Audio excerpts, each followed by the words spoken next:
अगर आप भी चाहते हैं कि आरसीएम म्यूजिक के वीडियो सबसे पहले आप तक पहुंचे, तो लाल बटन को दबा के चैनल को सब्सक्राइब जरूर करें और साथ में बेल आइकन को दबाना ना भूलें।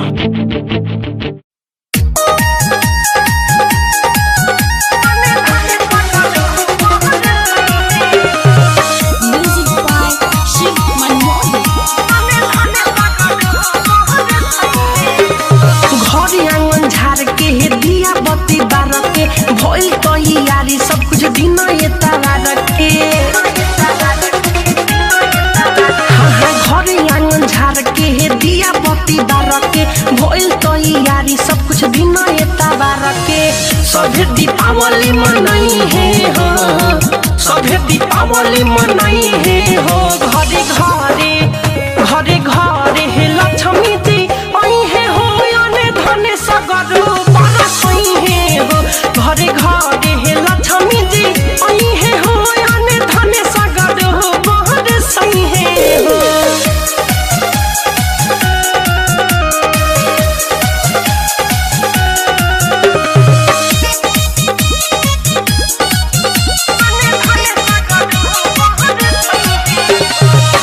जहके माँ के भइल बाटे आजू के रात हो, लक्ष्मी गणेश के सभे करे पूजा पाठ हो। जहके माँ के भइल बाटे आजू के रात हो, लक्ष्मी गणेश के सभे करे पूजा पाठ।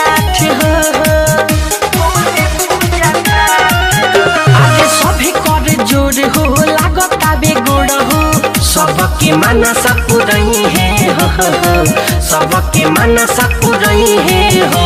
घरे घरे घरे घरे हे लक्ष्मी जी आई है हो, अने धने सगरो बरसई है हो। घरे घरे हे लक्ष्मी जी आई है हो, अने धने सगरो बरसई है हो।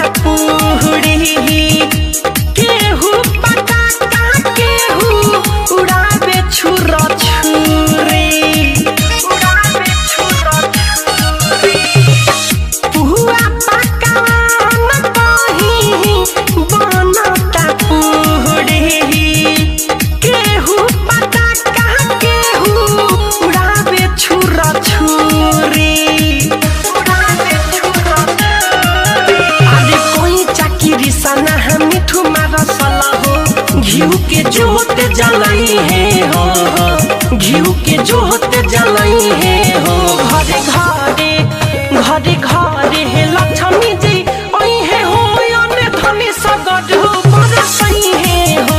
घरे घरे हे लक्ष्मी जी आई है हो, अने धने सगरो बरसई है हो।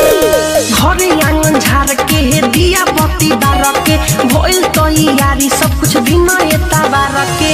सभे दीपावली मनाई है हो, सभे दीपावली मनाई है हो। घरे घरे घरे घरे हे लक्ष्मी जी आई है हो, अने धने सगरो बरसई है हो। घरे घरे हे लक्ष्मी जी आई है हो, अने धने सगरो बरसई है हो।